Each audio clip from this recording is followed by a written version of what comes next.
My fellow United Methodists in the Desert Southwest Conference, I greet you in the name and spirit of our Lord Jesus Christ. Psalm 118 verse 24 declares, "This is the day that the Lord has made. Let us rejoice and be glad in it." In July, it was announced that I was being reassigned to you in the Desert Southwest Conference. Additionally, it was also announced that I was being assigned across jurisdictional boundaries to the New Mexico Conference. And so today, I step through this threshold with hope and joy as I begin a new quadrennium of ministry with you as your bishop. Now, I've shared with you my sense of excitement about this new journey, of which I do feel a deep sense of call.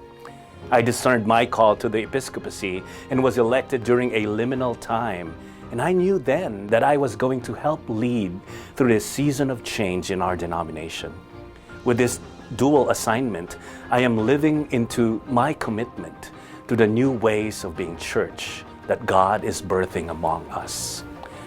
I want to name that each of the two conferences will retain their identity and structure and will continue to be distinct bodies. That does not mean, though, that the two cannot be partners in mission and ministry, and I commit to exploring areas of collaboration and cross-pollination that honors and enhances the gifts of each system and allows us together to be a stronger presence and witness to the transforming love and boundless grace of Jesus Christ in the southwestern area of the United States. This is the posture I take as I lead both conferences, and I invite you to do so as well. Now, I've been asked how I am going to do this Episcopal circuit ride across two conferences.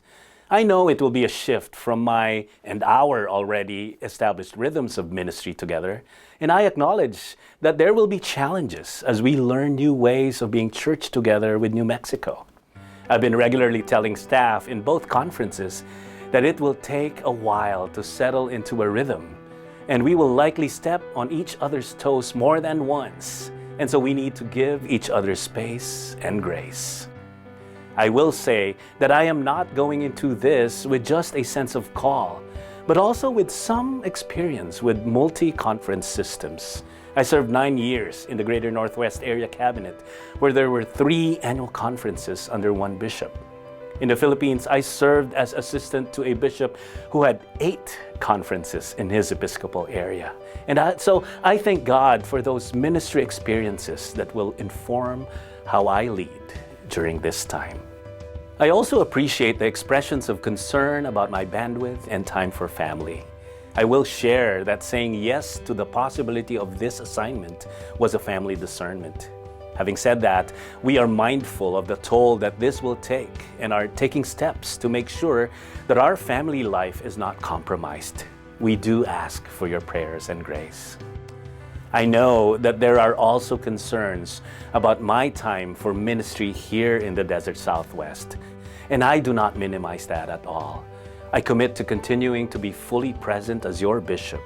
And in this age of physical and digital engagement, there are now many expressions of being fully present.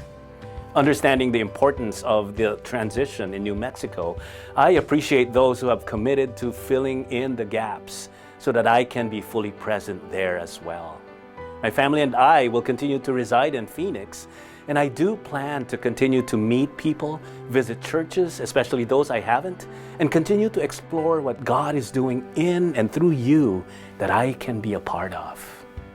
I know too that any transition can be anxiety-producing, especially when there are many unknowns, and so I commit to messaging out regularly.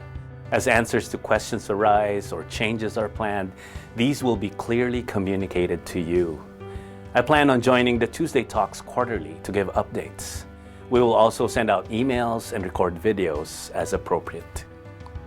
Friends, it has been a joy to serve you as your bishop over the past year and 8 months, and I am thankful for the opportunity to continue to be in ministry with you, especially as we live into the vision that we have cast together to be a healthy church for a healthy world.